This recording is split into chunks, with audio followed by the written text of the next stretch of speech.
Assalamualaikum warahmatullahi wabarakatuh. Perkenalkan, saya Nik Fariha. Di sini, saya akan membahas salah satu hukum tajwid, yaitu idhar wajib. Kenapa kita harus belajar tajwid? Tentu saja agar kita dapat membaca Al-Quran dengan baik dan benar. Dari Utsman bin Affan, Rasulullah SAW pernah bersabda, "Khairukum man ta'allamal Qur'ana wa 'allamahu." Yang artinya, sebaik-baik kalian adalah yang belajar Al-Quran dan mengajarkannya. Hadis riwayat Bukhari. Adapun tujuan pembelajaran kali ini yaitu pembiasaan membaca Al-Quran secara tartil sesuai kaidah tajwid, pemahaman dan penerapan teori tajwid, terutama idhar wajib, dan yang ketiga, pengaplikasian materi idhar wajib pada Al-Quran secara baik dan benar. Idhar wajib artinya harus jelas. Adapun kaidah dari idhar wajib yaitu ketika bertemunya nun sukun dengan ya atau wawu dalam satu kalimat. Ingat ya teman-teman, dalam satu kalimat.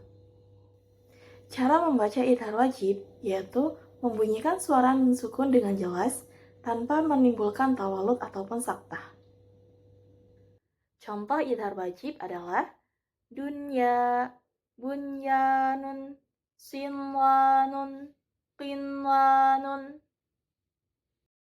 Mungkin ada satu dari kita yang bertanya-tanya, bukannya nun sukun bertemu ya atau wawu itu hukumnya idgham bihunnah ya? Yuk, kita cari tahu bersama. Secara harfiah, idgham bihunnah artinya memasukkan dengan dengung, sedangkan idhar wajib artinya harus jelas. Jadi, dari pengertian saja sudah berbeda ya. Untuk kaidah idgham bihunnah yaitu bertemunya nun sukun atau tanwin dengan ya, nun, mim, wawu di luar kalimat.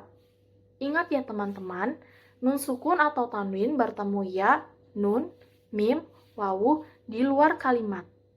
Sedangkan idhar wajib yaitu ketika bertemunya nun sukun dengan ya atau wawu dalam satu kalimat. Untuk cara membacanya, pada idgham bihunnah yaitu dengan cara memasukkan nun sukun atau tanwin pada huruf ya, nun, mim, wawu, dan menahannya dengan mendengung selama 1,5 alif atau 3 harokat. Sedangkan pada idhar wajib, yaitu membunyikan suara nun sukun dengan jelas tanpa adanya tawalud ataupun saktah. Untuk lebih jelasnya, mari kita kupas tuntas pada contoh ayat Ar-Ra'd. Terdapat dua kata, yaitu ad-dunya yang merupakan contoh dari idhar wajib dan juga limay yasha'u yang merupakan contoh dari idgham bihunnah. Oke, mari kita teliti bersama. Jika dilihat dari tulisannya, pada idhar wajib, yaitu kata ad-dunya, nun sukun dengan ya itu bersambung. Sedangkan pada idgham bihunnah, nun sukunnya pisah dengan kata yasha'u. Sedangkan dilihat dari maknanya, ad-dunya memiliki satu makna, sedangkan lima yasha'u terdiri dari 3 kata yang memiliki 3 makna berbeda. Kata li yang berarti bagi atau untuk, man yang artinya barang siapa atau siapapun, dan yasha'u yang artinya berkehendak atau menghendaki. Mari kita baca bersama. A'udzu billahi minasyaitonir rajim. Bismillahirrahmanirrahim. Allahu yabsutur rizqa liman yasha'u wa yaqdir.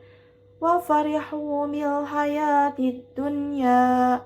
Wa mal hayatud dunya fil akhirati illa mata'. Shadaqallahul azim. Alhamdulillahirrahmanirrahim. Materi idhar wajib telah selesai saya sampaikan. Sebagai evaluasi, yuk kita coba kuis berikut. Dalam potongan ayat berikut, ada berapa hukum idhar wajib yang dapat kita temui? A. 1, B. 2, C. 3. Dalam hitungan ketiga, saya akan jawab bersama-sama ya. 1, 2, 3. Jawabannya adalah 2. Masya Allah. Alhamdulillah, berarti teman-teman semua sudah paham ya dengan materi yang saya sampaikan. Dari materi pembelajaran hari ini, dapat disimpulkan bahwa idhar wajib ialah ketika bertemunya nun sukun dengan ya atau wawu dalam satu kalimat. Untuk cara membacanya adalah membunyikan nun sukun dengan jelas tanpa tawalud ataupun saktah. Contoh idhar wajib adalah dunya, bunyanun, sinwanun, qinwanun. Demikian sedikit materi yang dapat saya sampaikan pada kesempatan kali ini. Semoga dapat bermanfaat bagi kita semua. Amin ya robbal alamin. Marilah kita buat Al-Quran bukan hanya sekedar menjadi bacaan saja, tetapi sebagai pedoman arah hidup kita. Belajar dan mengajarkan Al-Quran berarti menanamkan cahaya dalam diri kita dan menyebarkannya pada dunia. Inilah cita-cita al-Muslim, mewujudkan generasi yang religius dan cakap, berilmu dalam Al-Quran, berakhlak karena iman, dan siap membawa kebaikan dimanapun berada. Wal'afu minkum, wassalamualaikum warahmatullahi wabarakatuh.